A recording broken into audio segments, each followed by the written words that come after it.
to Dr. Olale to continue with his presentation. Okay. Thank you very much, sir. So I hope I'm clear. You can hear me well, sir. So today we'll be talking about chest pain, and we'll be looking at approach to diagnosis and management of chest pain. My name is OLALEKAN. I'm a consultant cardiologist with the Limi Hospital Group, specifically Cardiocare Cardiovascular Hospital. And so this will be our outline for today's presentation. We look at the objective introduction. We look at different causes of chest pain, and we go through the approach to how we will be able to diagnose our patients with chest pain and how we manage them. Then quickly we run through some few causes. Then we are in the era of COVID-19, so I'll just talk a little bit about relationship between COVID-19 and chest pain, and we will conclude. So like I said, our objective is for us to know the common causes of chest pain in our environment. Then we should be able to distinguish between a life-threatening cause of chest pain and not life-threatening, because as we will see in the course of the presentation, that there are some causes that if you don't do something very quickly, you may end up losing the patient. Then we'll look at the importance of taking a good history to help you to achieve the second objective, and we'll look at some of the managements. So chest pain is one of the most common reasons why people come to the hospital, whether to the emergency department or to the general practice or to your clinic. So you will end up seeing, I know by today, you would have seen a patient or two with one chest pain or the other. And like I said at the beginning, that the reason why we're doing this is for us to be able to make a difference between life-threatening cause of chest pain and chest pain that is benign. And we should be able to do this in a safe way, in a timely way, because like I said, for some of these causes, time is life.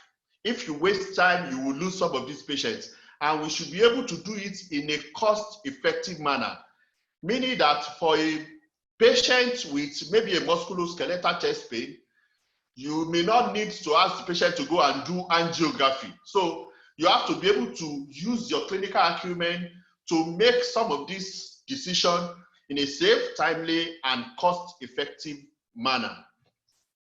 So looking at the epidemiology of chest pain, like I said, chest pain is very common. We all will see patients with chest pain. We've been seeing them. But in a study published in the Journal of Family Practice in 1994 and also in 2001, we can see that depending on where you are, that is going to determine the type of chest pain you see. For an emergency doctor, whether in the US, in Nigeria, most of the patients that will come to you with chest pain are still non-cardiac, but you have an higher percentage of them, about 13 to 15%, that have serious cardiovascular condition, maybe angina, myocardial infarction, pulmonary embolism. While in the office setting, in the clinic setting, you have very few cases of these cardiac causes. Most of the patients presenting with chest pain to you at the clinic will be patients with musculoskeletal condition, patients with psychological issue, patients with some other non-specific causes. So depending on where you are, that also may be able to help you that, okay, a patient presenting acutely with chest pain to the emergency department, you may need to take things more serious than somebody walking into your office with chest pain that has been there for 1 year, for 6 months. And coming close home, in a study done by Oga et al., Oga is the president of the Nigerian Cardiac Society, they look at patients presenting to the emergency in FMC Abeokuta, and they found out that only about 3% of them had serious cardiac emergency. Majority of them are patients with pain of non-cardiac origin. And that is also confirming what I said about the study done abroad, that most of the patients that you will see in the office coming to you with chest pain have non-cardiac causes. But we should not lose sight of the importance of making that difference, that some of these, though they are coming to the clinic, they may still be due to some life-threatening reason. In another study done by Professor Ajulichukwu et al. In Lagos, about 7% of their patients had angina when they look at them using the Rose questionnaire, asking questions about the type of pain, the location of pain, the precipitant of the pain. So they found out that out of 214 patients that presented to the clinic with complaint of chest pain, only about 7 of them actually had angina. So still telling us that most of the patients we will see will be due to non-cardiac reason. And so this is just looking generally at differential diagnosis of chest pain.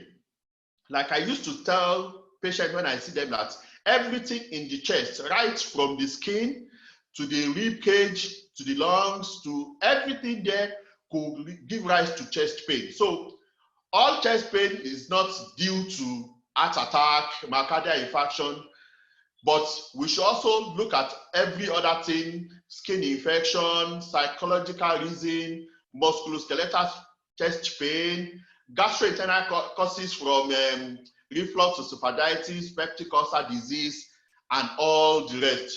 So the purpose of this presentation is to make sure that we cast our net wide and not just have a narrow view when it comes to looking at patients with chest pain. And so I just want to mention some life-threatening causes that we should be on the lookout for, starting from acute coronary syndrome, patients with pulmonary embolism, tension pneumothorax, aortic dissection, pericarditis. This is important because, like I said, in this patient, time is life. You cannot afford to waste time. You cannot afford to send this patient on that, okay, no, just go home. This is due to musculoskeletal chest pain. The next thing you will hear, you may end up losing this patient. So because of things like this, that is why we need to listen to this type of presentation for us to be able to know which one we are dealing with when the patient presents to us at the clinic. So our approach, how do we approach this patient? Like we know, patient walk-in, the first thing we need to do is to take a detailed history. But like I said earlier, it depends on your setting. If the patient walks into your clinic, into your office, okay, you may have all the time to go through all the garbled of the history, as we will see later. Do your physical examination and send for investigation. But if this patient presents to you during your call or your shift at the emergency room, most of the patients that will come to you at the emergency room may be unstable, may have some physiological problems. So that is not the time to take 40, 50 minutes of history. So here you just need a snap history and go to your resuscitation to stabilize these patients, and you can now have time for your full history and full examination after stabilizing the patient.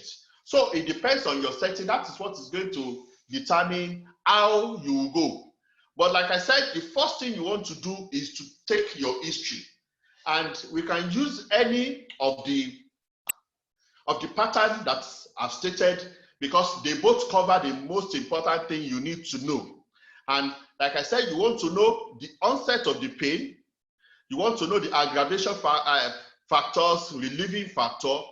You want the patient to be able to describe the quality of the pain, the site, the region, whether there is radiation. You want to know the severity and the timing.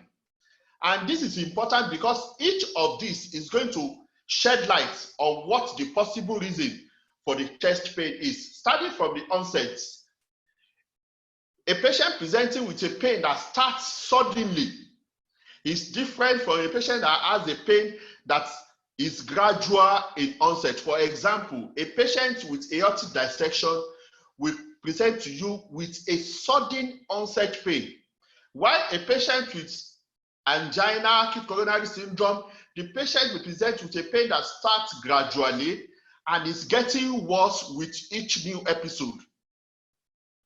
Then, looking at the provocation, a patient with myocardial with an angina can tell you that, okay, I start having this pain after exertion. Some may be after emotional distress, and the pain is relieved with rest, or I will need to use a tablet like nitroglycerin to have a relief from this pain. Then looking at the quality, the description, someone having a tearing pain to the back is different from someone just having a discomfort or heaviness around the chest, or someone just having a peppery sensation in the upper part of the abdomen. All these are pointing towards different cause of chest pain. Region, radiation. A patient presenting to you with a sudden pain that is very worse from onset and radiating to the back, or the tip to the back is pointing more towards an aortic dissection. But someone having a gradual onset pain that starts with maybe minimal exertion, radiating to the shoulder, radiating to the left arm, then you'll be thinking, oh, am I dealing with something like acute coronary syndrome? Or someone presenting to you with a peppery pain in the epigastric, radiating to the back, am I dealing with a peptic ulcer disease or a reflux, something like that? And severity, like I said, patient with aortic dissection, from the beginning, the pain is worse compared to acute coronary syndrome, where the pain might start gradually, then in a crescendo pattern, increase with new episode. Then the timing, the duration, how long has this pain been there? Someone that has been having recurrent pain for 1 year, that is aggravated by movement, he can touch the pain, is different from someone that has this pain lasting for about 20 minutes with the typical radiation, diaphoresis, difficulty with breathing. You will know you are dealing with something more serious in the second patient compared with the one that has a 1 year history of chest pain. So by the time you use this, you will be able, at least to a significant level, to be able to say, okay, am I dealing with a life-threatening chest pain or with a benign chest pain? And looking at the description of the chest pain, the American Heart Association have been able to say, okay, am I dealing with a typical angina? And for a patient to have a typical angina, the person must be able to answer yes to the following 3 questions. The number 1 is a substandard chest pain or chest discomfort or heaviness that is provoked maybe by exertion or by our emotional stress and relieved by rest. So if a patient can answer yes to these 3 questions, then you know this patient has a typical angina, and so your suspicion is high to look for other things. Then you have patients presenting with atypical angina, they have 2 of these characteristics, and non-angina chest pain has 1 or none of these characteristics. So by the time your patient can give you yes to these 3 questions, you know you are dealing with something more serious than a musculoskeletal chest pain. Then Ruan et al. Also came up with a decision rule that can help us with someone presenting with chest pain. Patient is greater than 60 years, patient is sweating, patient has history, past history of myocardial infarction, male patients. If the pain or the discomfort is described as pressure or heaviness or pain radiating to the arm or shoulder, these clinical characteristics, if you have all, we can see that the risk of that patient having a myocardial infarction is greater than 26%. So the more of these clinical characteristics you have, the higher the chance that the patient has an acute coronary syndrome. But we should also note that that even if patient has none of this complaint or characteristic, you cannot confidently rule out an acute coronary syndrome. And that is why I said we have to be very cautious before we send patients home with chest pain. The minimum you should do for your patient with chest pain is to at least ask the patient to do an ECG before the patient leaves the hospital. So further history that will help us is if there is change in the pattern of the pain, like when I was talking about patients with unstable angina compared to patients with angina. Patients with unstable angina, there is change in the pain pattern. The severity is worse, the duration is longer, the pain initially may be after exertion, but the patient now having pain at rest or with minimal exertion. Then there may be other associated symptoms like dyspnea, vomiting, and all the rest. Past medical history is important. Whether the patient has had similar history in the past makes the risk even worse. Then social history, history of smoking, alcohol consumption, family history of premature cardiovascular disease. In male relative less than 45 years, in female relative less than 55 years, also increase the risk for development of acute coronary syndrome. And like I said, because of the difficulty in using only history to make your definitive diagnosis, up to 3% of patients that have non-cardiac presentation of chest pain might end up having MI within a month of presentation.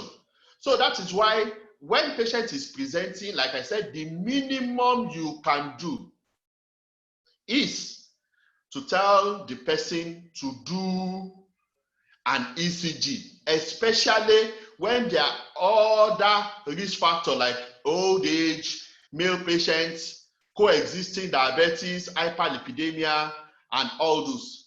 Please, just try as much as possible. The least you can do is let the patient do an ECG before you allow the patient to go. So going to examination, and your examination starts from when you are seeing the patient. Is the patient stable? Is the patient frightened? Is the patient in a stable condition? All those will also give you clue to what you are dealing with. Like the first patient that is holding on to the chest on oxygen, you will know that this is more serious than the old woman that looks frightened, most likely from a psychological cause of a chest pain or from a panic disorder. And as you are looking at the patient, you should also look out for what I call the red flag. We start from abnormal vital signs. A patient with acute coronary syndrome might have abnormal vital sign. The blood pressure might be low. There could be tachycardia. There could be tachypnea. There could be low oxygen saturation. Can be dyspneic. Patients with aortic dissection can have differential asymmetric pulse when you check for can have like radial delay. They can have difference in blood pressure when you check both arms. You can find new heart murmur in patients with valvular heart disease, in patients with aortic dissection. So when you see this, you will know likely I'm dealing with something more serious and more sinister. So is the patient sick? Is the patient stable? What can I see on examination, on inspection?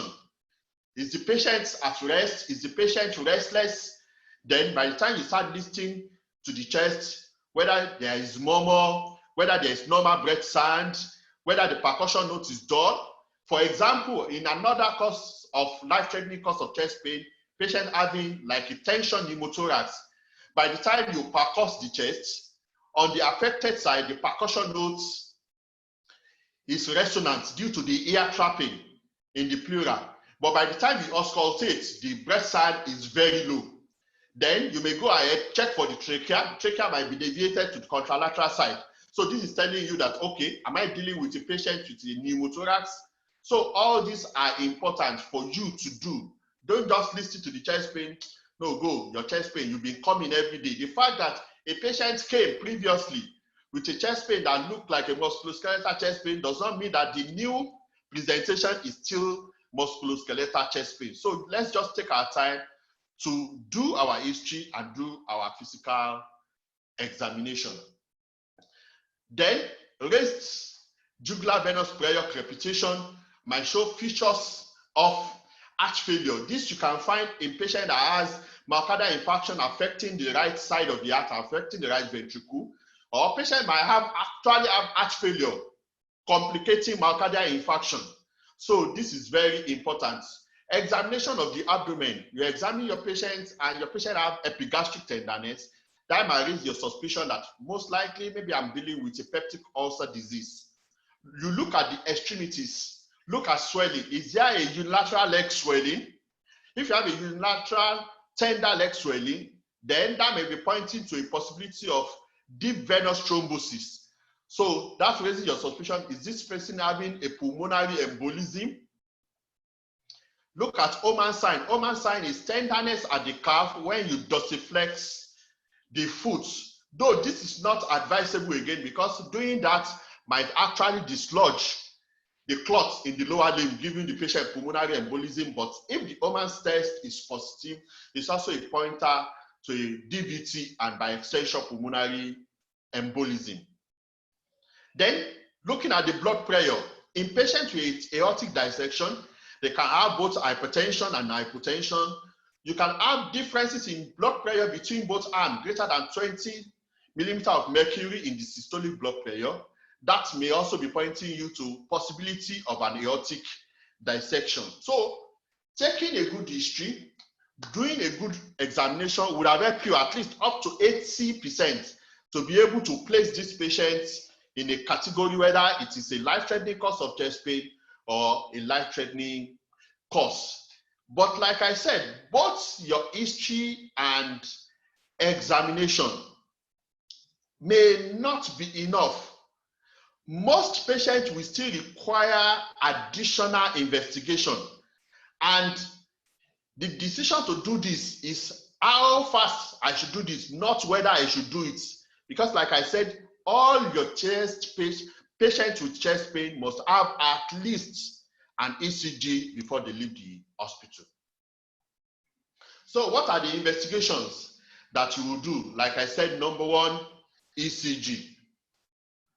Number two, cardiac enzyme. D-dimer, chest x-ray, stress ECG, echo, angiography, and others. We'll look at all of this one by one. Why do you need to do your ECG? Like I said, at least ECG may help you to show some important thing that will quickly help you to say, oh, this might be what this person is having.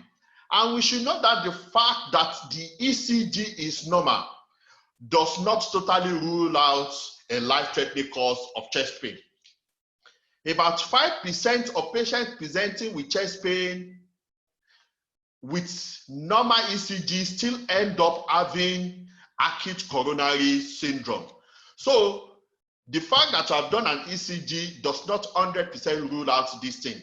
The ECG on the screen now is showing an ECG of a patient in this hospital. Most of the results you will find in this presentation are patients that presented in this hospital. They are not foreign patients. This patient presented to us with chest pain that started overnight, 8 hours before presentation. The pain woke her up from sleep. The pain was not improving after use of ibuprofen. So the woman was rushed to the hospital first thing in the morning. And immediately she came in, we did this ECG. And here we could see that the patient had ST segment elevation from V2 almost down to V5, and also affecting the inferior limb. So this woman had an extensive anterior and inferior infarction. And this is some of the things you can see on chest x-ray, on ECG, of patients presenting to you with chest pain that will be pointing towards acute coronary syndrome. So you can have ST segment elevation, you can have Q wave, you can have T wave inversion. So these are some of the things that you will see. Like I said, finding on ECG that suggests MI include ST elevation, Q wave. You can have conduction defects. For example, a patient may have a new left bundle branch block, especially if you have the opportunity of seeing an old ECG of the patient, and the patient is having a new bundle branch block, is a pointer towards development of an acute coronary syndrome. But like I said, absence of all this does not totally rule out acute coronary syndrome.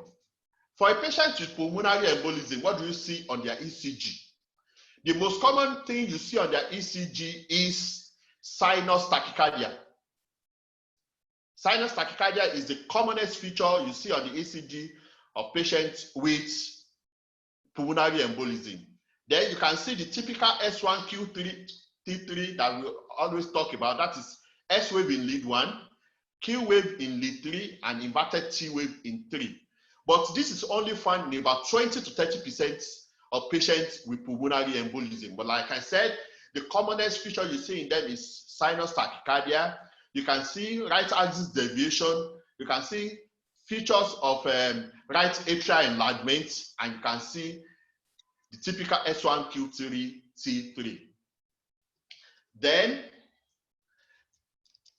other ECG finding, for a patient with aortic dissection, the ECG might be normal, but sometimes they can also have ECG that looks like that of patients with myocardial infarction, especially when the dissection is involving the area of the origin of the coronary artery. The patient might actually present like someone with myocardial infarction with that typical ECG changes. Then after ECG, I talked about doing cardiac enzyme. Cardiac enzyme is important because with your ECG and your cardiac enzyme, you can definitively make your diagnosis of acute coronary syndrome.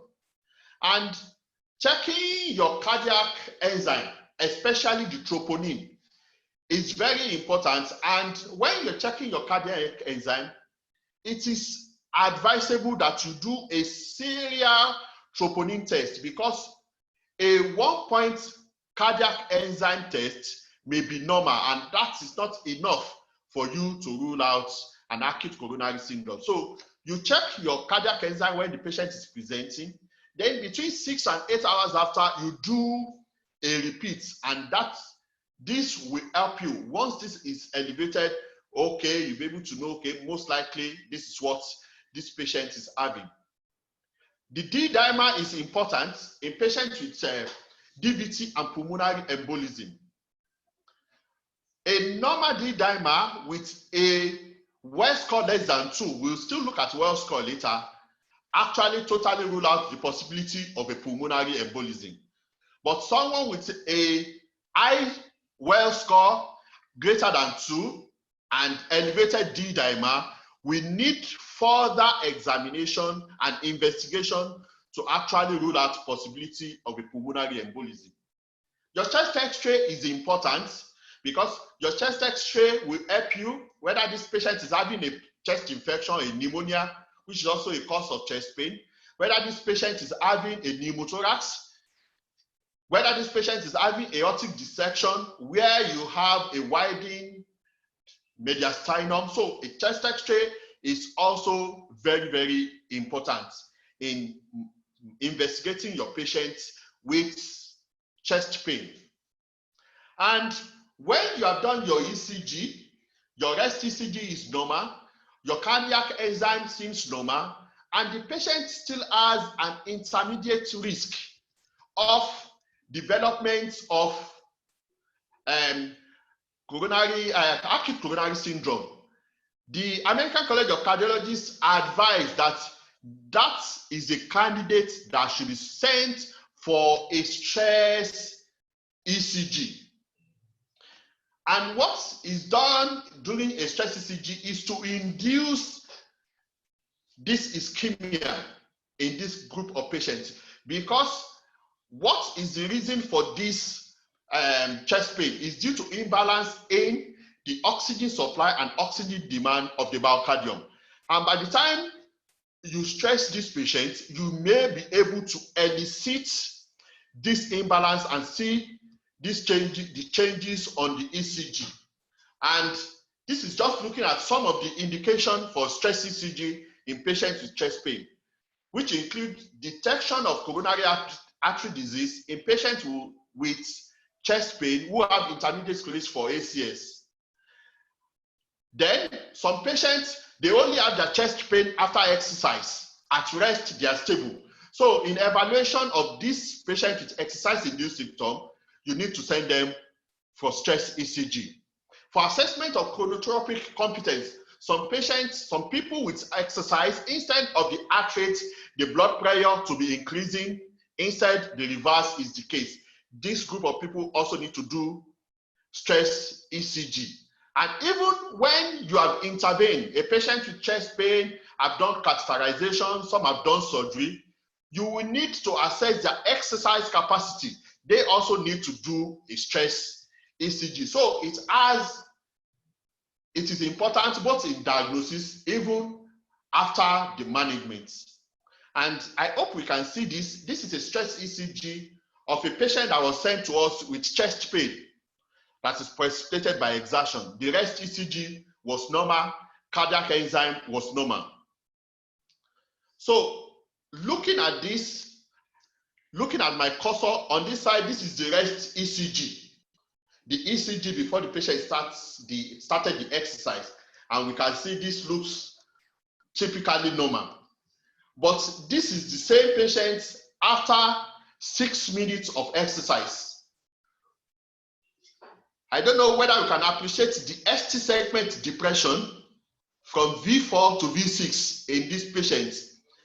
And this ST segment depression is typical and telling you that this patient most likely has an acute coronary syndrome and should go for a coronary angiography to assess the coronary blood vessels, because with exercise we are not able to elicit that change on the ECG with this ST segment depression in the lateral leads. And so for this patient, for the group of patients that have those intermediate risk, your rest ECG is normal, your cardiac enzyme is not showing anything, they are patients that will benefit from a stress ECG. You can see that this was done in Cardiocare, cardiovascular disease, so we are well equipped to handle things like this. But for some patients that have some background abnormality in ECG that may make interpretation of these changes difficult, they might not be able to benefit from an exercise ECG. Then the next thing is coronary angiography. And this is like the gold standard to be able to diagnose patients with acute coronary syndrome, because this visualizes the coronary vessels after you have injected a radio-opaque contrast media. You are able to see the coronary vessel. You are able to see whether the anatomy is normal, whether there is any blockage. You are able to assess the extent and the degree of the obstruction. And at the same sitting, you are able to intervene once you see an area of obstruction. So this is like the gold standard, and we are also well equipped to also handle things like this. And this is important when I was talking about timely assessment of your patients, because a patient that have acute coronary syndrome, time is of essence, because the longer you wait, the more of the myocardium you lose. So the recommendation is that within 90 minutes, you should be able to take your patient to an angiography room, look at the blood vessel. If there is blockage, open it up. And if you are able to do this, you can salvage the myocardium and the person is back to life, the heart's doing well. But the longer you wait, the more of the myocardial tissue you will place at risk. So this is an angiography that was done. This was done just yesterday. And I can tell you that today we have done one again, even with a stent. So this is for someone that presented yesterday with chest pain. Actually had a past history of heart attack and now presenting again with chest pain, associated dyspnea, syncopal attack, and we took her for angiography, and we can see that the blood vessel was normal. This is the outline of the right coronary artery, good blood vessel, and this is for the left coronary artery, showing the main artery, the left anterior descending, and the circumflex, all looking good. And if we find any obstruction, the patient would have been opened up with stents, and the patient will be fine. All this will be done within 45 minutes to 1.5 hours, and the patient is fine. Everybody is happy. This is not an open surgery. You just need to go through the femoral artery or the radial artery, and this is done. This is accomplished within half an hour or 1 hour 30 minutes. And so I'll just quickly run through some specific causes of life-threatening chest pain. We'll just quickly look at them. So the first one is acute coronary syndrome. Like I said, about 15 to 30% of patients presenting with chest pain to the emergency room, we have acute coronary syndrome. And acute coronary syndrome is a spectrum from unstable angina to non-ST segment elevation myocardial infarction and to ST segment elevated myocardial infarction. And like I said, the underlying problem is imbalance between oxygen demand and oxygen supply. And so, like I said, it's a spectrum. And by the time you add stable angina to it, what you have is ischemic heart disease. In stable angina, what you have is a fixed obstruction. So the patients have a reproducible chest pain when the patient gets to some level of exertion. That is what the patient presents with. But from unstable angina to acute myocardial infarction, what you're going to have is pain that is changing with each episode, worsening, longer duration, with typical radiation to the shoulder, to the jaw, to the arm. The patient might be sweating, nausea, vomiting, and longer duration of chest pain. Then in elderly patients with diabetic neuropathy, they might actually have a silent myocardial infarction where there will be no pain, but they may not present with some other atypical symptoms that we call angina equivalent. Some of them may just be having dyspnea, some may just be having syncopal attack and not having chest pain. Some may just be having severe progressive weakness. So we should be on the lookout for this in elderly patients and in patients with diabetes mellitus. So we've talked about the presentation, and we all know about the risk factor, advanced age, hyperlipidemia, and the rest. So this is just showing us the typical distribution of chest pain in this group of patients. So what with their ECG finding is part of what I've talked about: ST segment elevation, new left bundle branch block. In the opposite lead, you can have ST segment depression and T-wave inversion. And like I said, 5% of them might actually have a normal ECG. And this is looking at the cardiac enzyme I talked about before. So especially you want to check your troponin. And like I said,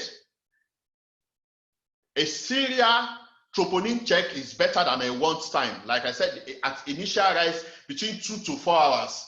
So if you check at the early point, you may not actually see anything, but by the time you check about 6 to 8 hours later, you may be able to find the troponin at that point almost reaching its peak. And this is sensitive, highly sensitive, and highly specific for acute coronary syndrome. And how do you manage this patient? Like I said, this is an emergency. And like I said, time is myocardium. The more time you waste, the more myocardium you lose. So this is the patient you want to bring to the hospital as early as possible, do an angio for, open up the blood vessel within 90 minutes, especially for those with ST segment elevated myocardial infarction. Other associated thing you want to do, you want to give them aspirin. Ask the patient to chew aspirin, 300 milligram, then nitroglycerin, 0.4 milligram. With improvement, you can repeat after 5 minutes, like 3 times. If the oxygen saturation is low, less than 94%, you can actually put them on oxygen. And also, they have pain, you must reduce the pain. You may need to give them morphine to reduce the pain. Other things, use of your beta blocker. Very, very important in this group of patients. What will your beta blocker do for you? What is going to reduce the oxygen demand of the heart by reducing the work rates, by reducing the heart rates. So the demand is reduced. So the imbalance between the oxygen demand and the supply is you try to regain that balance with use of your beta blocker. So use of your anticoagulants, enoxaparin, your antiplatelet agents, aspirin, clopidogrel, and for patients where you don't have the opportunity of doing an angiography and percutaneous coronary intervention, you don't have that access, you can also thrombolize the patients so that you will be able to open up. The aim is to open up the blood vessel as fast as possible. So if you cannot do angio and percutaneous coronary intervention, the patient can also benefit from thrombolysis. The first patient I showed you, the ECG I showed you, the patient actually had thrombolysis then, because as at that time our cath lab was not operational as at that time. So this is also telling us the same thing. So your aspirin, beta blocker, antiplatelet, PCI, those are the things you do for this group of patients. Then what are the things to avoid in patients with acute coronary syndrome? Okay, the ECG is normal, troponin is normal, so this patient cannot have acute coronary syndrome. We've said that is not totally correct. So our index of suspicion should be high, especially in patients that have all these other cardiovascular risk. We should be careful before we send them home. The chest X-ray is normal. The left bundle branch block is an old one. That is why if you have the opportunity of seeing a former ECG of the patient, that will be helpful.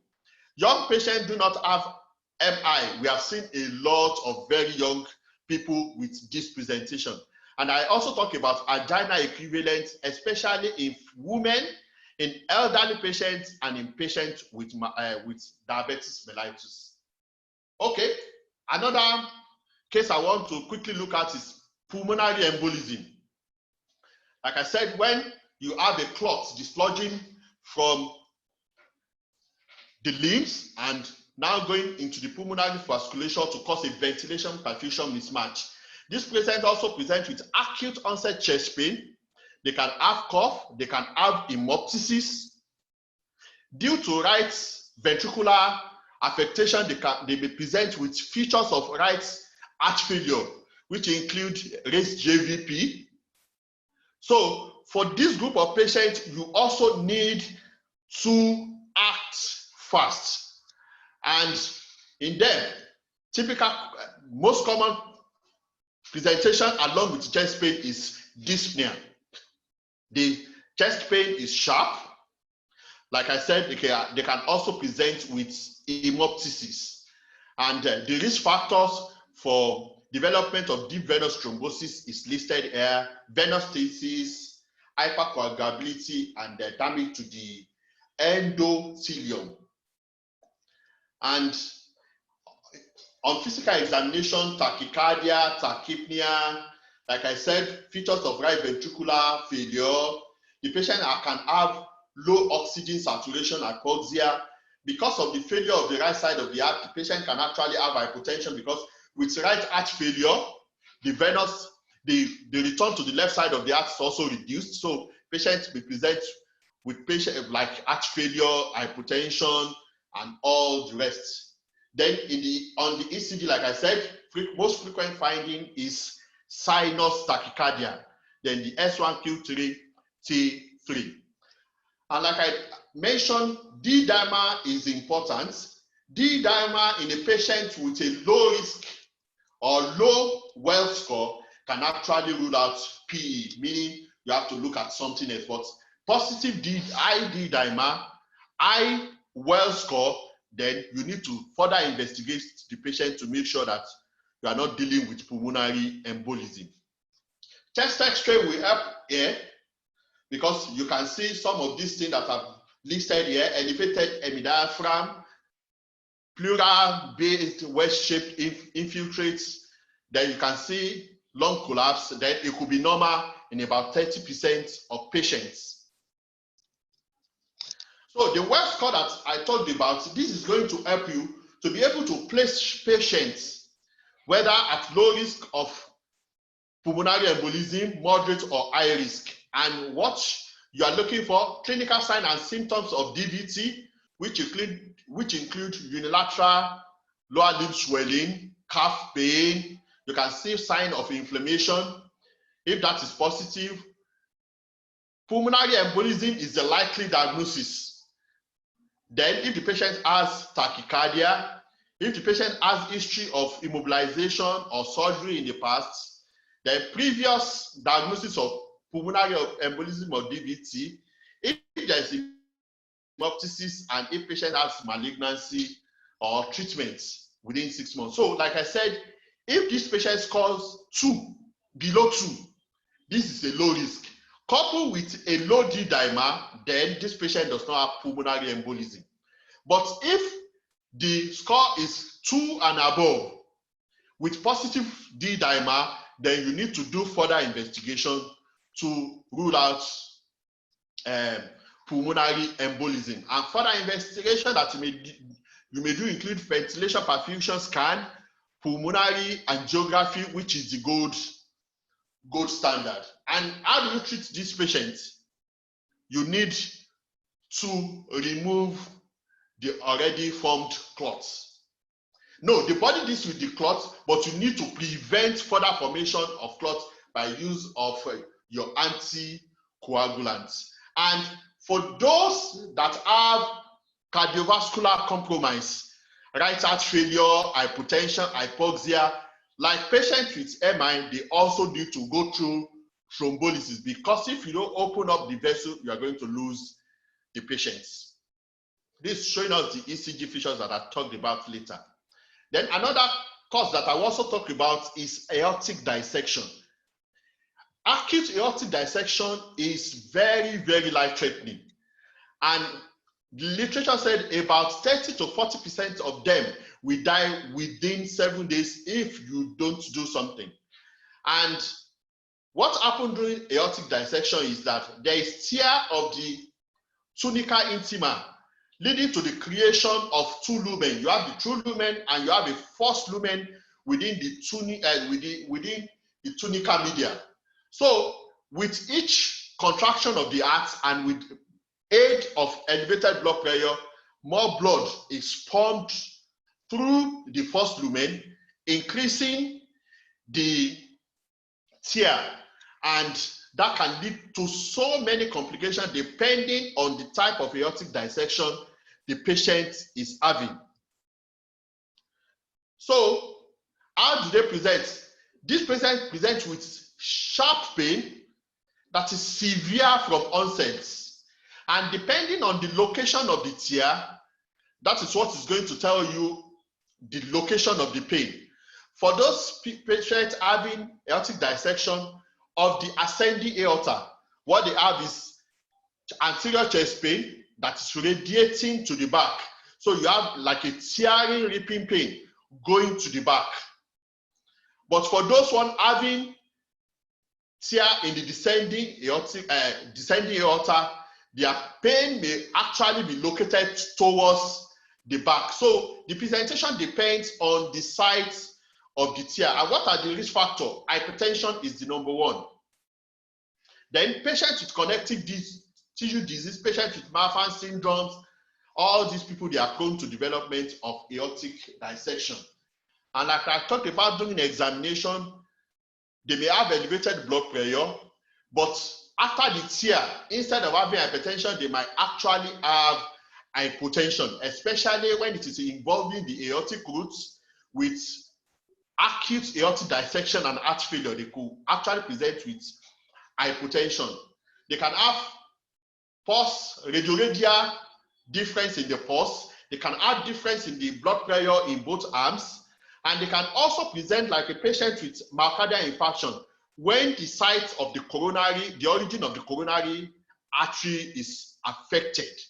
So this is a patient that you need to be very, very careful when you are dealing with. And like I said, when you do a chest X-ray in this group of patients, what you have is a wide mediastinum due to the expansion of the aorta, due to the first lumen. And the gold standard for diagnosis is to do a CT angio. Echo might also be helpful. So this is a chest X-ray of a patient with aortic dissection. You can see how wide the mediastinum is due to the expansion of the aorta. So you can classify them. They are different classification. We have the Stanford classification and we have the DeBakey classification depending on the level and the size of the affectation, because this is also going to determine how you're going to manage. For anybody having dissection involving the ascending aorta, this patient will need surgical management along with medical management.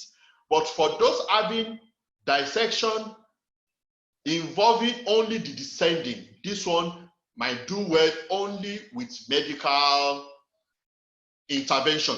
But by the time they start having hemodynamic compromise, sign of extension of the tear into the ascending aorta, they may also need a surgical intervention. So this is just showing the DeBakey classification into three types. The type 1 involves both the ascending and the descending aorta. It's eccentric. The type 2 only affects the ascending aorta alone, and the type 3 affects only the descending aorta. For Stanford classification, you only have A or B. Stanford A is type 1 and type 2 of this. In Stanford A, what you have is affectation of, once there is affectation of the ascending aorta, whether there is additional involvement of the descending artery, that's Stanford A. But once the tear is limited only to the descending aorta, that is Stanford B. So, and like I said, the site may also help with what the treatment will be. Descending alone can do well with medical therapy, but ascending aortic dissection needs both medical and surgical management. And if we remember the presentation on hypertensive emergency and urgency, this is one of the cases where you need to bring down the blood pressure to less than 120/80 with the use of a beta blocker. Because like we said, the elevated blood pressure is the force that is propagating the extension of the dissection. So you need to bring down the blood pressure to limit the extent of the damage and to go further to do surgery if surgery is indicated. Then also patients with tension pneumothorax is another presentation which is life-threatening, and you need to do something, because once air collects in the pleura, what it's going to do is going to lead to the collapse of the lung on that side due to the one-way valve that is created. Air is only entering, there is no way for the air to come out. So with more respiration, more air is trapped within the pleural surface and thereby compressing on the lung on that side. And with time, The mediastinum is also now shifted towards the contralateral side, compressing the arts, leading to cardiovascular compromise. So if you don't relieve that ear in the pleural space quickly, the patient will die within few hours if you don't do something. And what are risk factors?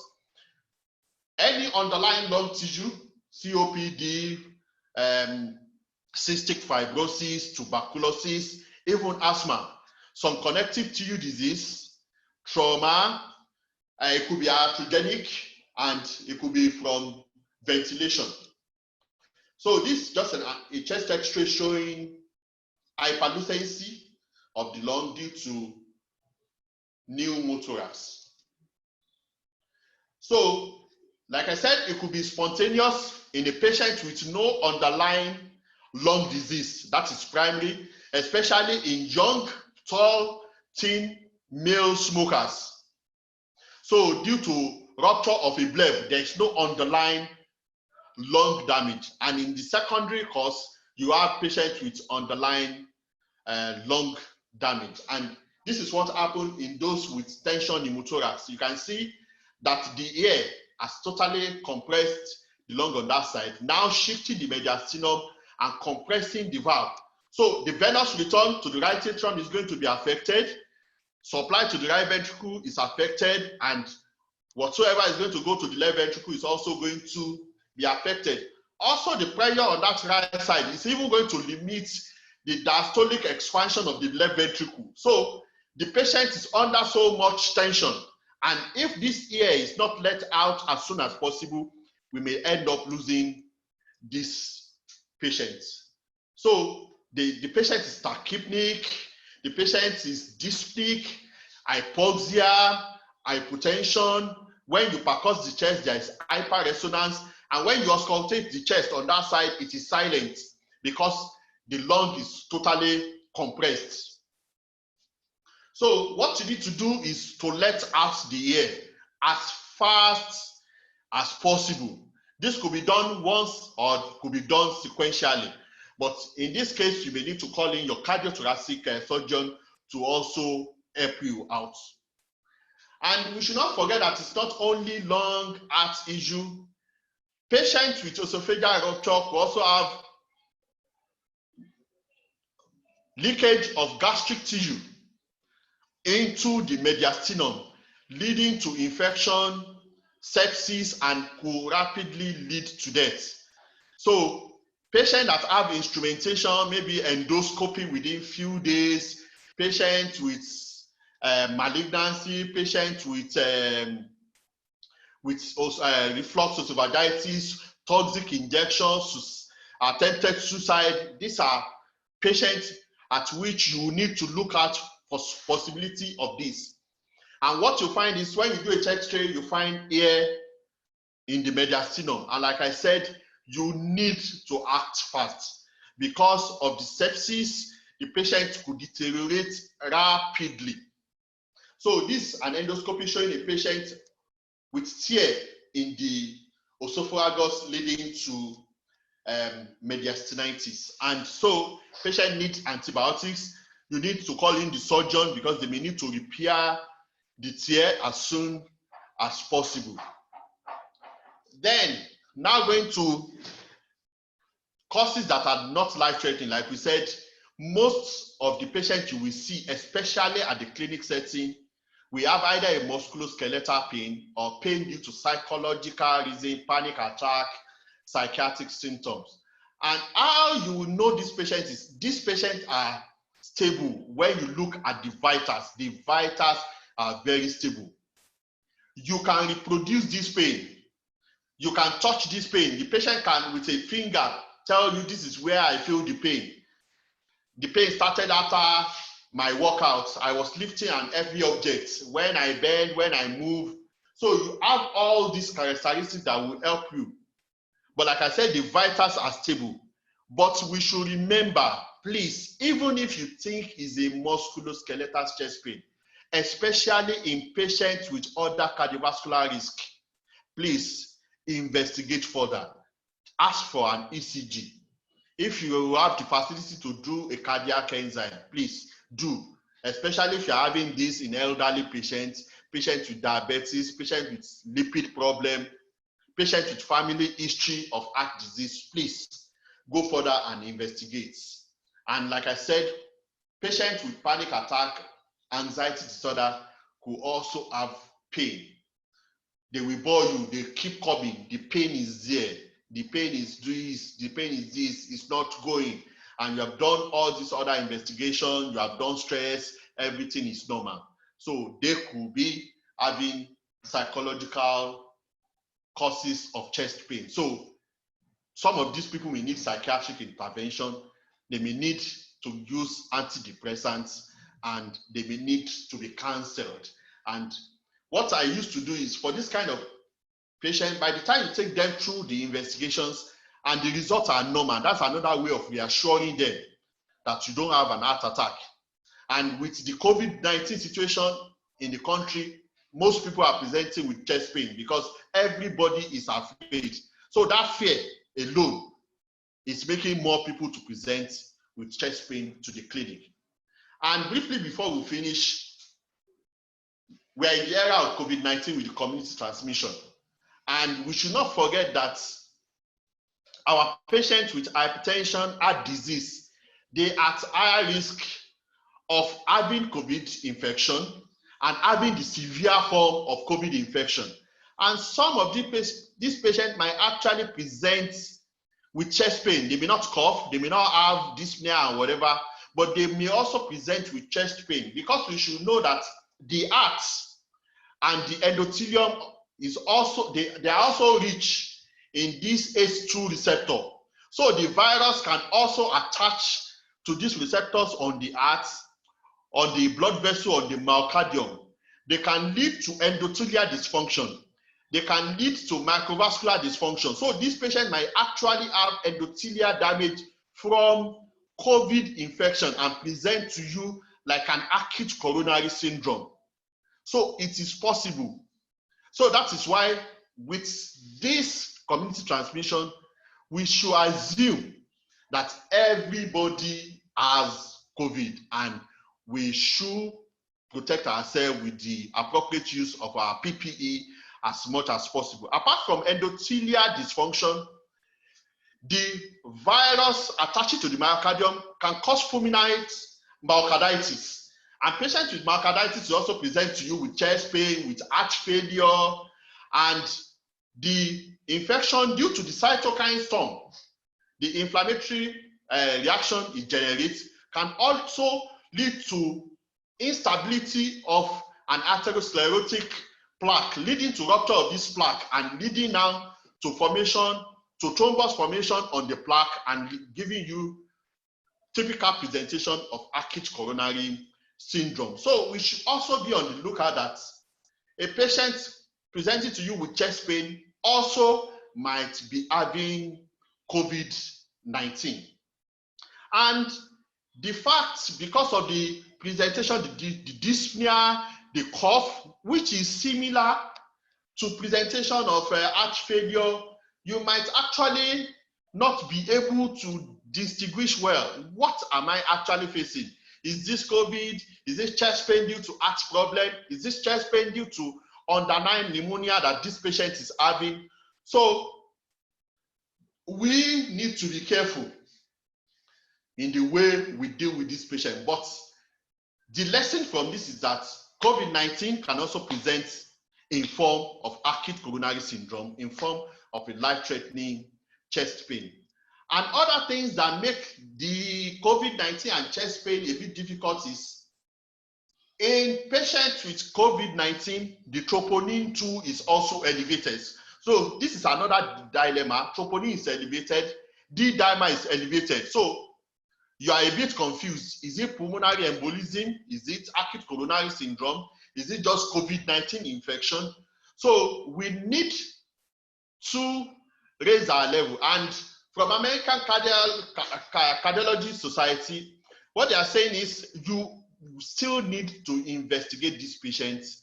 And if they have confirmed acute coronary syndrome, you can treat them with using a dedicated suit that is just reserved for people with COVID and similar infection, with the healthcare worker fully protected with PPE. You limit the number of healthcare workers as much as possible. So we should not say because of COVID-19, people with acute coronary syndrome and other life-threatening cause of chest pain will not be treated. Though we may not have the opportunity of having a dedicated coronary angio or cath lab for them here, but we should not lose focus of the fact that patients could still be having other life-threatening things that if you treat, they will do well. We should not just assume that all patients with severe COVID-2 will die. So some of them are dying from acute coronary syndrome, fulminant myocarditis with heart failure. So in summary, just telling us with chest pain, you need to do a good clinical history. We can look at this flow chart when we get our slide. And in conclusion, please let's look out for the life-threatening cause of chest pain before you send your patient home. 3 to 5% of your patients that you are going to diagnose as having non-cardiac chest pain may end up having serious life-threatening chest pain within 1 month. So even if you are sending the patient home, don't just send the patient away. Please come back after one week. If you are not feeling better, let us see you. We may need to do more investigation. Don't just conclude, oh, the patient has always been coming, it's psychological. The day is going to be acute coronary syndrome, it's not going to write it on his forehead. So let's be on the watch out. Let's take a good history, do all those investigations. And like I said, we are here for you to assist you if you need our help in form of cardiac enzyme, stress ECG, coronary angiography, and we are at your beck and call at any time. So thank you very much for listening. These are my references.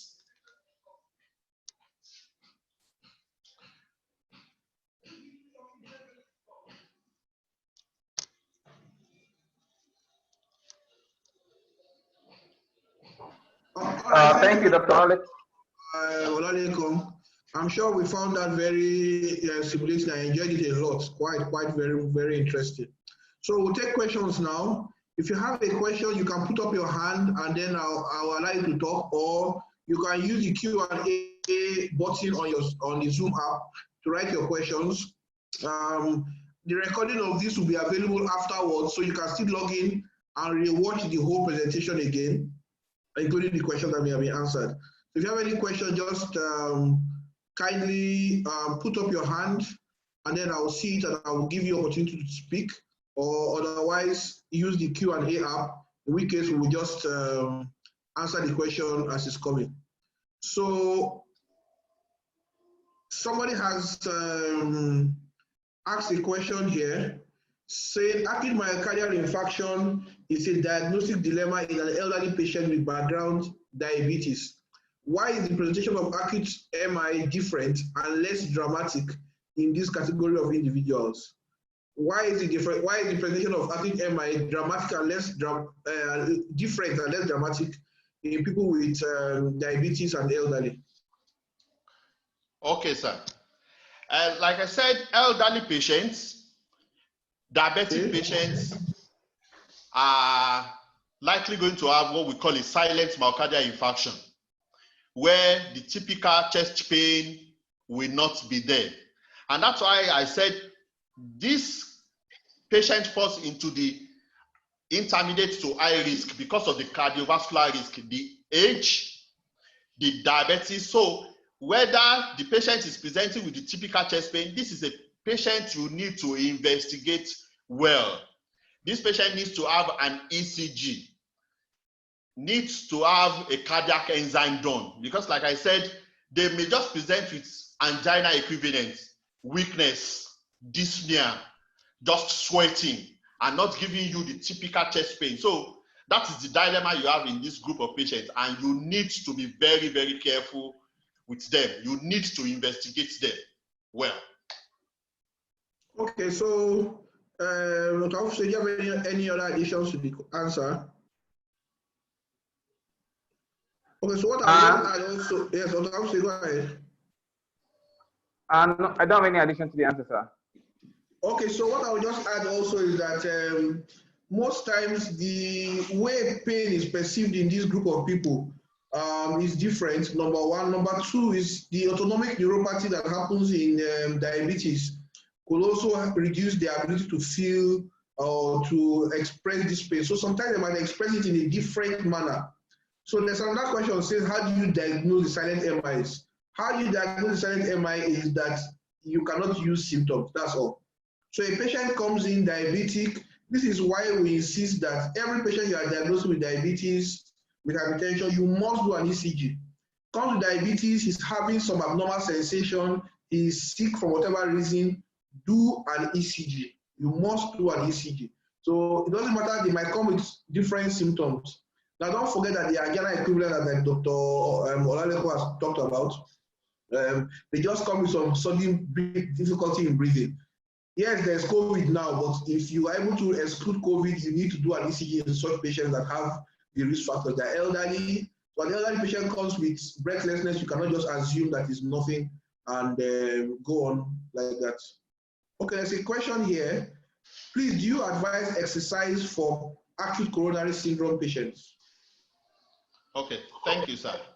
For patients that you make a diagnosis of acute coronary syndrome, the reason why you need exercise ECG for exercise for them, like exercise ECG, you want to assess their functional capacity before you allow them to go after intervention. And this group of patients too, they will still exercise, but that is why you need to do the ECG. You want to note the limits that they can go, so that it's like a prescribed exercise. Maybe if it is walk for 15 minutes, for 30 minutes. So you are going to prescribe this exercise for them. And that is one of the reasons why they may need also to do some form of exercise ECG, or what we call the 6-minute walk test. So they still need to do exercise, but it has to be prescribed and it has to be guided. That's part of what we call cardiac rehabilitation. So they need to go through this, even with acute coronary syndrome. So I will also add that I assume that the question is exercise ECG, not just exercise from Dr. Olise. So we don't advise exercise in acute coronary syndrome. We talk about exercise ECG in some category of acute coronary syndrome. And there are 2 or 3 reasons why we do exercise ECG in acute coronary syndrome, some of which Dr. OLALEKAN already mentioned. But one of them is pre-discharge risk stratification. So a patient comes with unstable angina. Unstable angina is a situation whereby the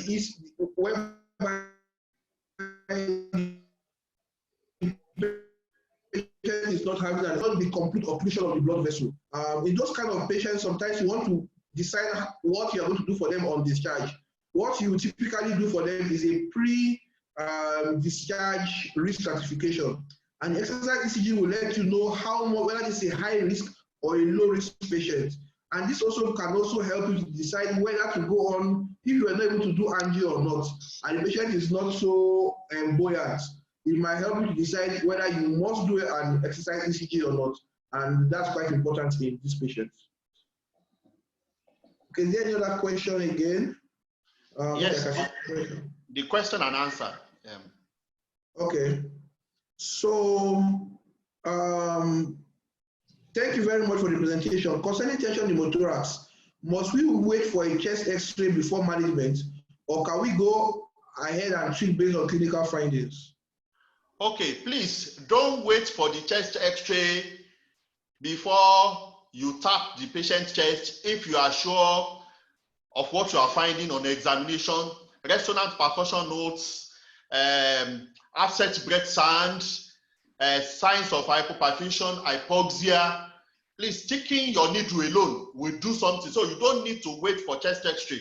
While you are waiting for chest X-ray, you might lose the patient while you are trying to do that. So you can go ahead and do a tap and send for a cardiothoracic consult while you are waiting for chest X-ray. You don't need to wait for that. That's why you need to take your history, do your examination, check the vital signs and see what is actually going on. And that's why we call it a life-threatening condition, so you may not need to wait for chest X-ray. Okay. Can you refresh us on how to identify a raised JVP? Thank you, sir. Okay. In patients with right-sided heart failure, patients with cardiac tamponade, they may have elevated JVP. And what you do, place your patient in cardiac position or the most comfortable position, especially for patients with heart failure.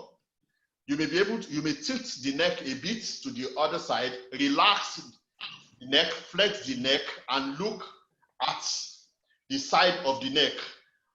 First of all, on inspection, you want to see the triphasic pattern of the pulsation even before you touch at all. Then you can ask the patient to take a deep breath. With inspiration, the level of the JVP falls, goes down, except in patient that has cardiac tamponade or cosmal signs. But by the time the patient takes a deep breath, the height goes down. Then you can now go ahead to palpate. The pulsation of the jugular venous pulse is not palpable, but if it is the carotid pulsation, you'll be able to feel the pulsation. Then, with your thumb, you can compress at the base of the neck, at the root of the neck. If you apply a gentle pressure, you will not see that pulsation again. That is also another thing pointing to you that this is a JVP and not a carotid pulsation. Then you can now go to the abdomen to do your abdominojugular reflux. By the time you palpate on the abdomen, you see that transient increase in the pressure waveform in the neck. So these are some of the ways you can identify your JVP. Okay. Is there another question again there? Is the Nigerian Cardiac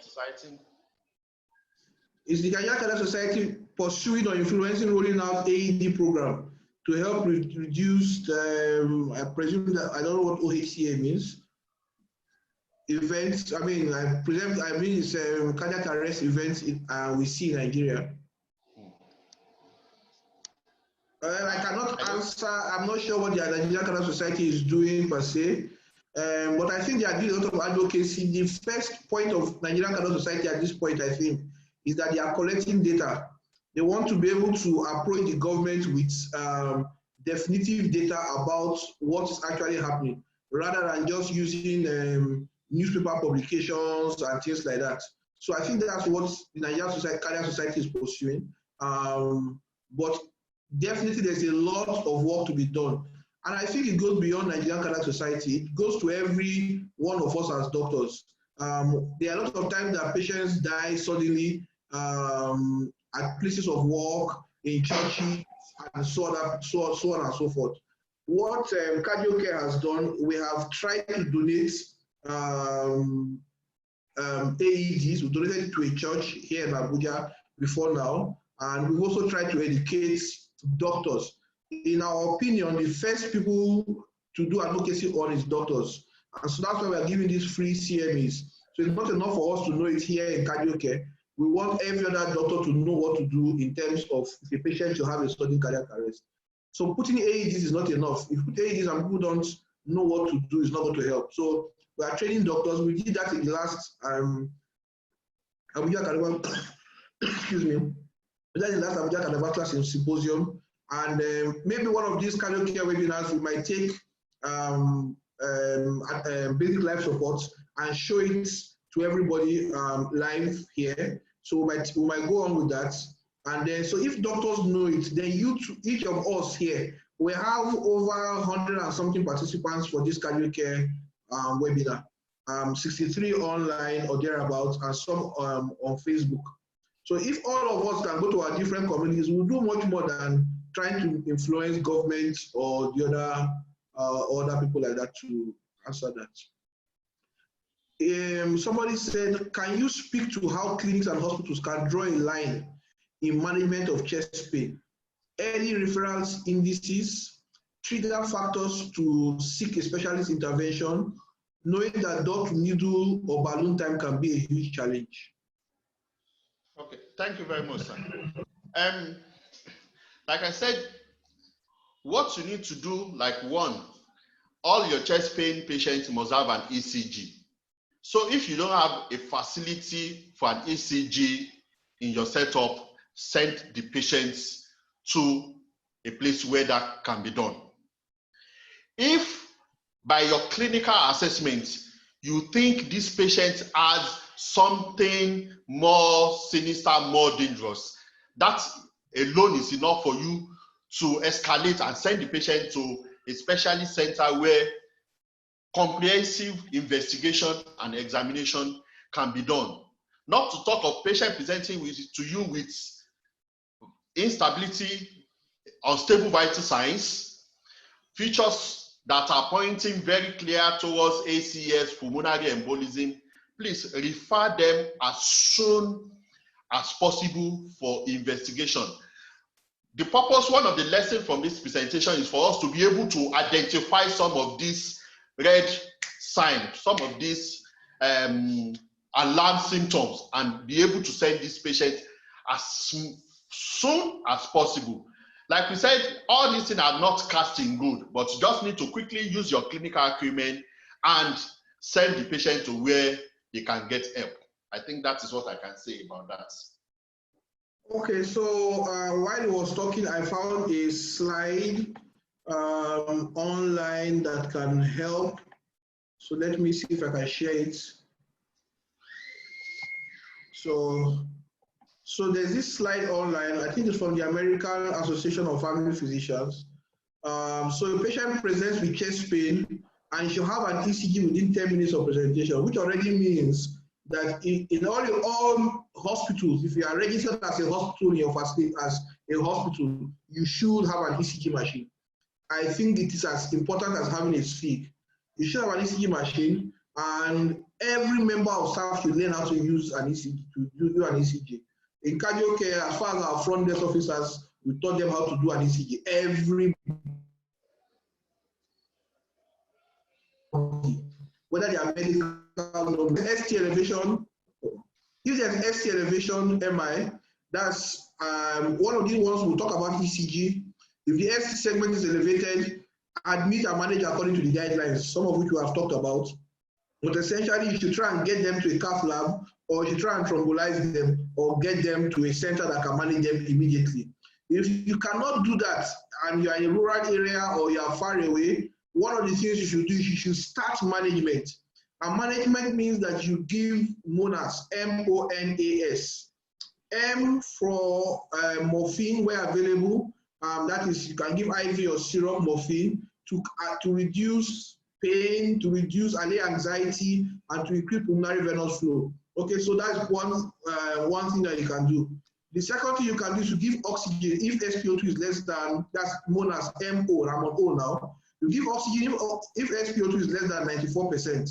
You should give supplemental oxygen therapy. The third thing you can do is to give a nitrate, N, I'm on nitrates, M-O-N, and nitrates can be given as either GTN, sublingual glycerol trinitrate, like Dr. OLALEKAN talked about. You can put 500 micrograms under the tongue, one small tablet. Do not give more than 3 rounds of GTN. So give one, and it must be at least 5 minutes apart, or you give isosabine dinitrate. Then you should give your antiplatelets. Typically, if you are already diagnosed, you have the ST elevation MI, you should measure the troponin levels also, and you should give aspirin. Aspirin should be chewed at 300 milligrams. Now, I hear some people say, I have ulcer. This is not the time for ulcer business. Give the aspirin, give IV omeprazole. And then, if you are sure that it's an MI, you might also follow up with clopidogrel. Remember to exclude drugs, cocaine, as a cause of the STMI, which can cause vasospasm. And those are not the patients that want to thrombolize. Then you do your troponins. If the ST is not elevated, you do your troponins. If the troponin is elevated, then we manage as that means there is injury, but it is not shown on the ECG. So we manage as a non-ST elevated MI or non-ST elevated coronary syndrome. You still manage with the same MONAS. Okay, it's just that there are slight differences in the management, which we will not go into now. Now, if the troponin is not elevated, but you still have a high index of suspicion, what you can do is to repeat the troponin after 6 hours, okay, at least once or twice after the symptom onset. And then if it now becomes elevated, you now go with that. If it is not elevated, then you can go into stress testing and go on. But if it's elevated to the other things that you can do. So this is one helpful way of doing. So number one is that you should do an ECG. So number one is that you should do an ECG wherever you are. Number two, you should take a history to be able to differentiate, to be able to look for people that have risk factors, diabetes, hypertension, obesity, high cholesterol, you know, recurrent chest pain. If it is typical chest pain, just like Dr. OLALEKAN talked about, those three questions you should be able to ask. You should be able to check the blood pressure. Those should be the signs of you to know what to do wherever you are. If you have low blood pressure or very high blood pressure, you must refer.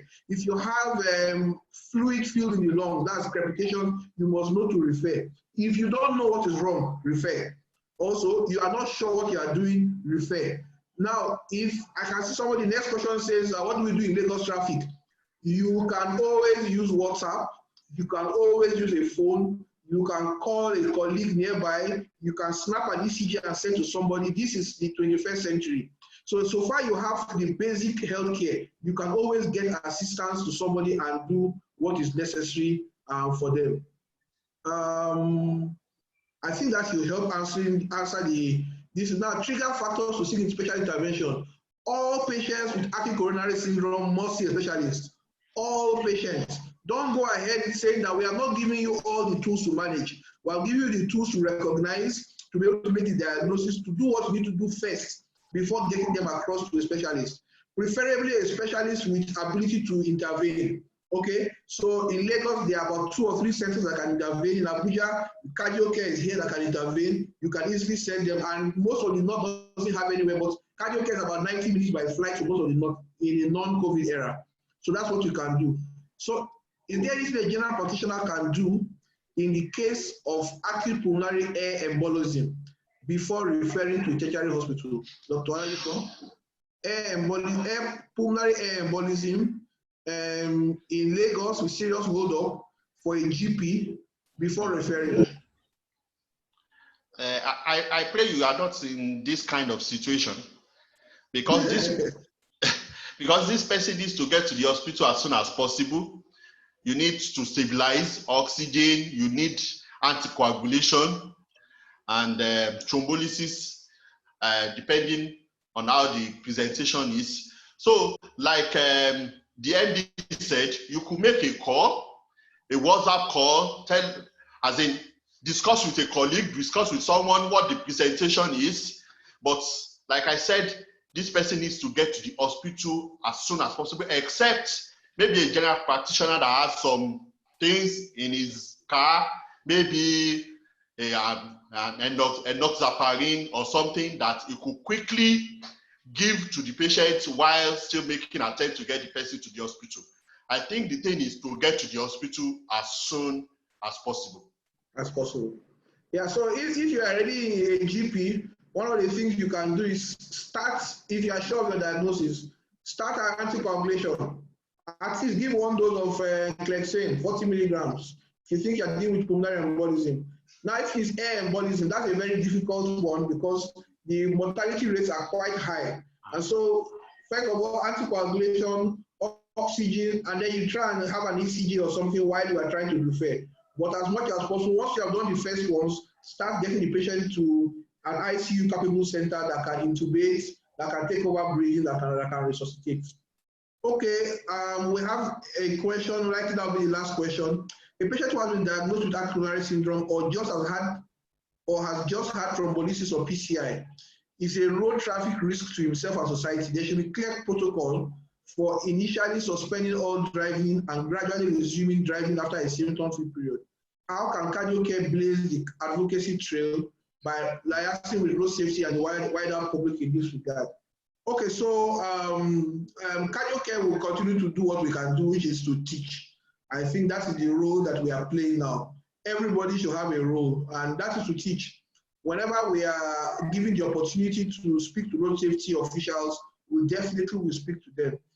Typically in other climes where acute coronary syndrome has been well established, the problem with Nigeria is that, first of all, doctors don't know the symptoms of the diseases are here with us. That's number one. Number two, ECGs are not being done regularly all around Nigeria. So somebody just died, we say it's typhoid, we say it's something.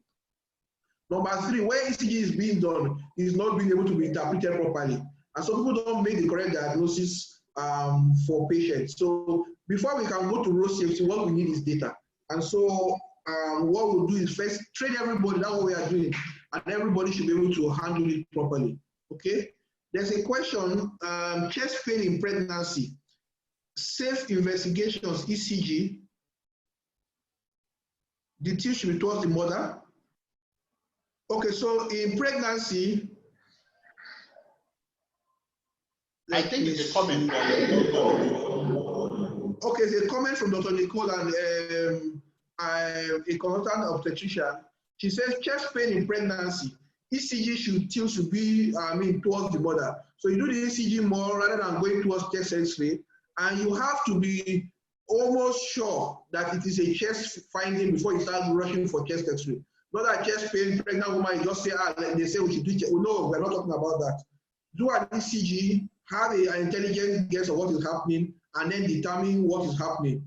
Now, if it's life-threatening and you think there's something there, you cannot make up your mind without a chest X-ray, then you can think about shielding. But at that point in time, make sure you get the obstetrician involved, make sure you get the relevant specialist involved.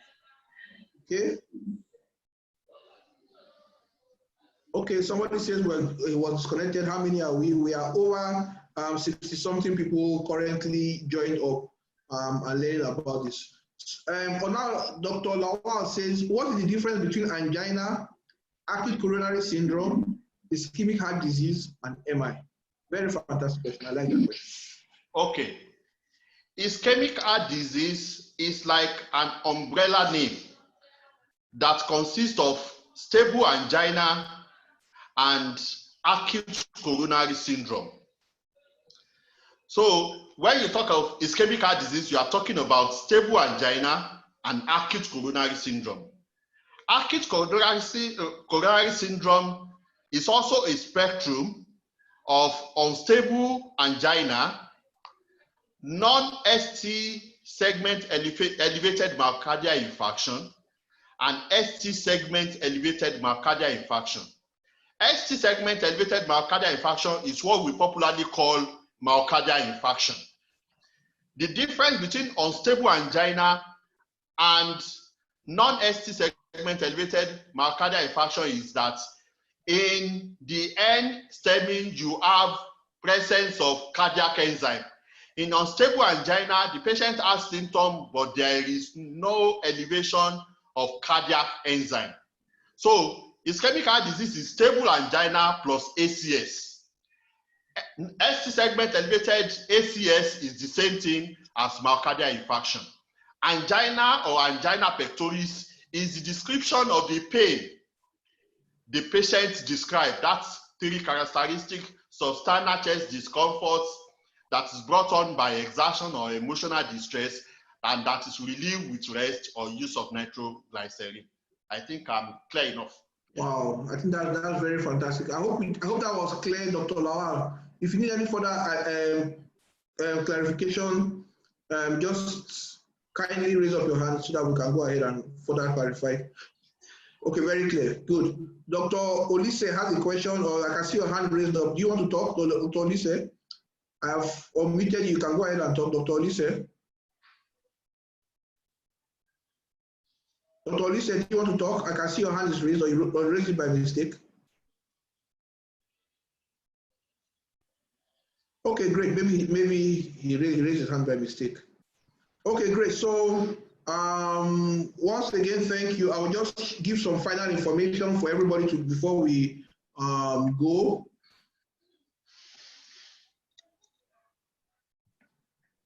So I'll just give some final information before we go.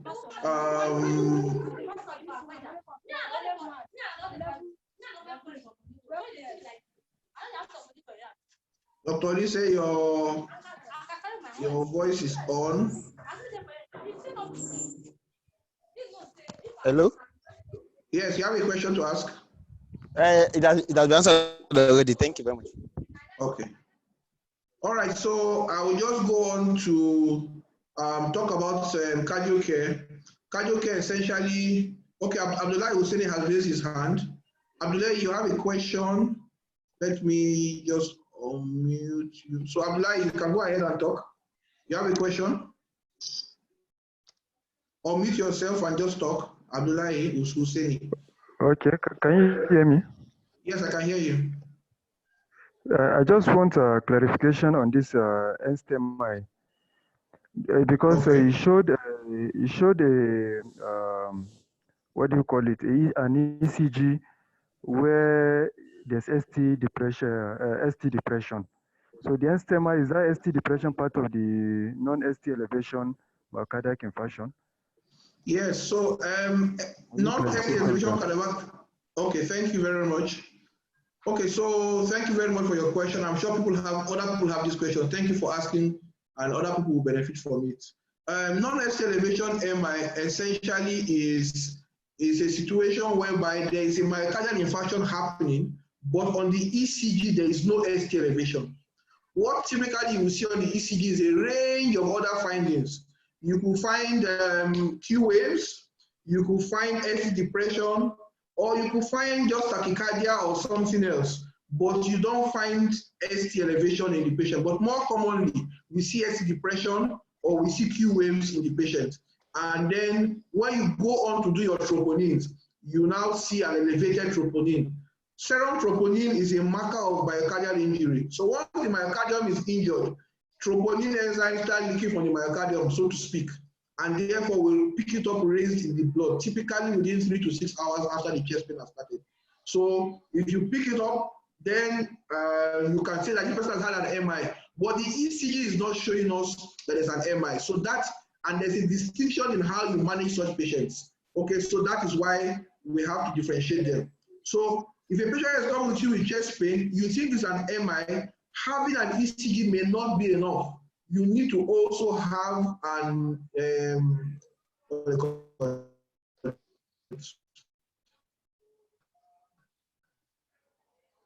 typically in most towns there should be one lab or so that can do it. In Abuja, Cardiocare can do it. We get the troponin within 15 minutes. So we just take the blood sample, 15 minutes we have the blood. If it's elevated and you have this ECG that is neither here nor there, then you call it an ST segment, non-ST segment elevated MI.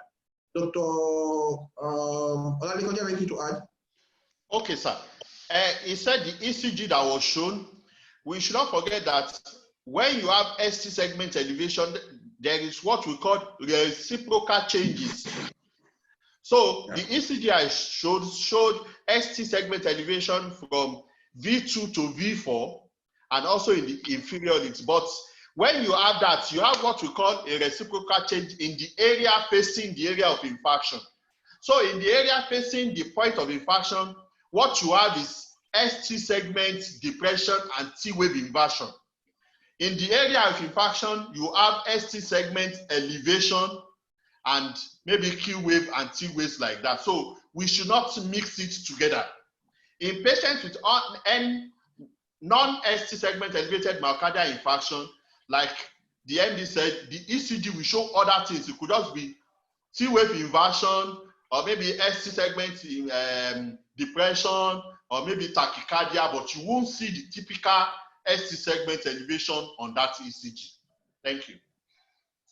Okay, so I think I've answered the question. If there's any other question, don't hesitate, just put up your hand. Anything that is unclear to you. So I've heard some patients say that a patient is diagnosed, some doctors or patients come and say, I have been diagnosed with angina. Angina is a symptom, it means chest pain. So we can be diagnosed with stable angina or unstable angina. Stable angina means that whenever the person walks or does something, he can reproduce it and he has chest pain. They will say you have stable angina, which is a subtype of acute of ischemic heart disease. However, that has changed. The terminology has changed actually. So the term chronic stable angina as a disease entity has been modified with the newer guidelines, but let's not bore anybody with that for now. Okay, so this is Cardiocare. We're located in area 11 Gariki. If you're in Abuja, you can pop in any time. If you have questions to ask physically, and sometimes we can also, if we're not too busy, we can show you ECGs and show you the cath lab and show you exactly what we are doing. I'm going to show you 1 or 2 coronary angios. One was done today, so that you can just appreciate what it's, so that all we are talking about is not sounding so far away. These items are actually here in Nigeria for our patients to be able to use. Okay, so That is cath lab. This is the patient waiting lounge. The patient waits here. The patient relatives normally waits here while we are doing the procedure. So the cath lab, essentially, we use it to check for blocked arteries, to implant heart devices, and to measure pressures in the heart. So essentially, through the femoral artery, or through the radial artery, but typically with femoral artery, we pass this, we puncture the artery with a needle, we pass a wire in, and then we pass a sheet across that wire. That sheet is now left in place over the wire. Now, through that sheet, we pass wires to get to the heart, wires with catheters to get to the heart. Once we get to the heart, we engage the right coronary artery. There are different kinds of wires, and we engage it and we put dye in, and we can see what the artery looks like. Anywhere that is blocked through the same wire, also through the same sheet also that you're already put into the femoral artery, you pass your wires tiny as this also across the blockage, pass another wire which you carry the balloon, and you blow up the blockage, and then you put a stent. This is what our cath lab looks like. So we have several monitors. These are the screens. The patient is awake throughout the procedure. So if patients that are worried about going to sleep, typically 30 minutes to 90 minutes, we are done. Patients are awake throughout the procedure. This is what the cath lab looks like. This is the table. We're able to move this around, turn this upside down, left, right, and center, and that is able to do that. Now we have extra monitors, we have a manifold, and what we also do here, like we talked about during hypertensive crisis 2 weeks ago, what we also do here is that we measure the invasive blood pressure. So the blood pressure that you normally measure in your clinic using this fig like this is measuring the non-invasive blood pressure, NIBP. So we measure that one also, but we also measure the blood pressure, the pressure directly inside the vessel at the time we are doing it. That helps us to minimize any complications. This is a patient that we did today. This morning, I had to just rush out for this webinar. Diabetic, hypertensive, 72-year-old man, 1937, I think that's 72, 72-year-old man, chest pain, severe chest pain, elevated cardiac enzymes, was managed in the peripheral facility initially and was referred to Cardiocare for a definitive therapy. So this essentially is his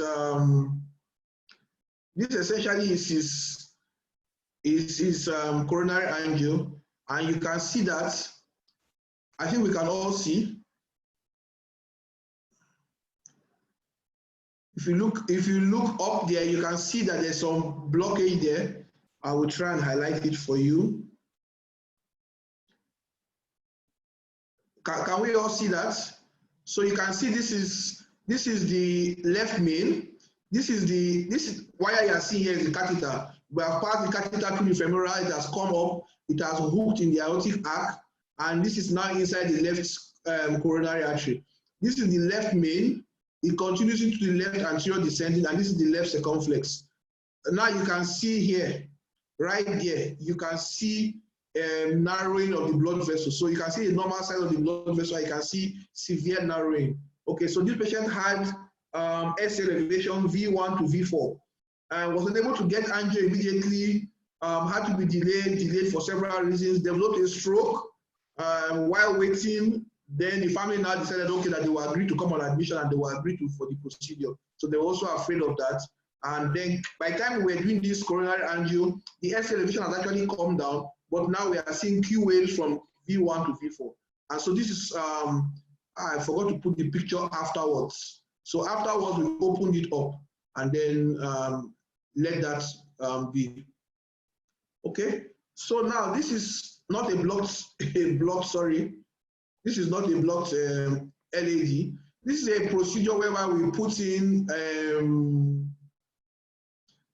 we are putting in devices for the heart. So through the left subclavian, we typically introduce wires. You can, if you look carefully here, you can see that there's something like a screw there. We use that and screw that into the myocardium. Okay, so we put in the, this is the process of putting in this device into the heart called a CRT. So for patients with heart failure, with severe heart failure, with YQRS complexes, we put this in and then we let it be. So you can see that one of the leads has been screwed in there, another lead has been screwed in here, and a third is about to introduce into the coronary sinus. When we introduce all the leads, then we put a very small device up under the skin, just a small device up under the skin, which we program, and it enables the heart to beat in a coordinated fashion. Typically, the patient gets a lot of relief from this. So for the foreseeable future, for now, we'll be doing every Friday by 3 p.m. And Limi Hospital and Cardiocare will be sharing from our knowledge on Zoom. We'll also try, today we are able to share on Facebook. I don't know what happened, but we'll also try and share on Facebook for those people that are unable to use Zoom or unable to log in. If you go on our, you can rewatch later. So if you go on YouTube and search for Limi Hospitals Network on YouTube, you will see presentations like approach to difficulty in breathing with a focus on COVID. It's a very interesting lecture. For those of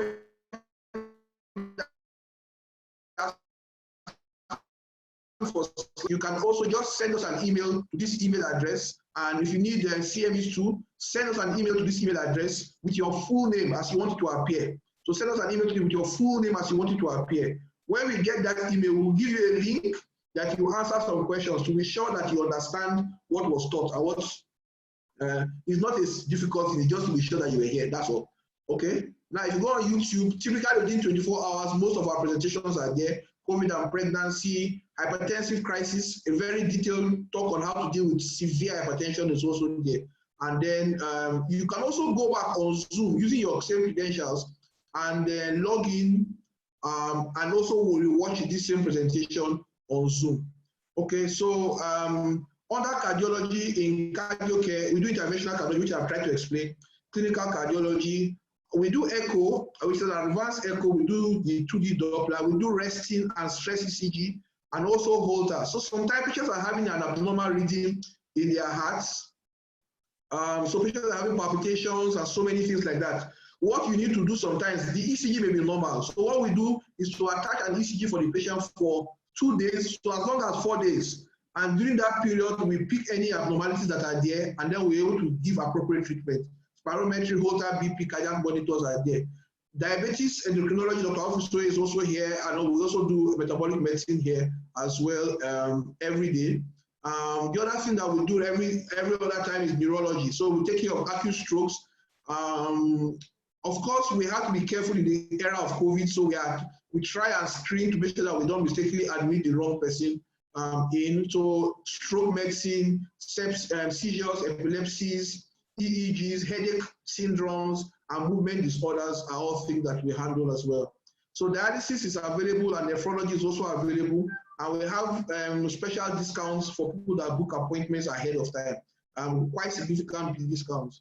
Our ICU and our ADUs are also available here in case we need to manage very severe cases. So those are ventilators. We are not managing COVID, though. So those ventilators are for our cardiac patients that may need it.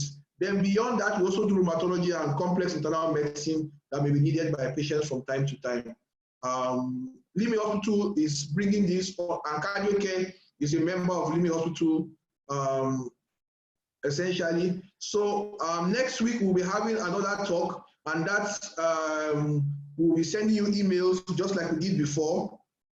We'll send you emails that will likely be in the area of pediatrics. So we have our pediatricians and we have 2 pediatric cardiologists. They will be standing by to give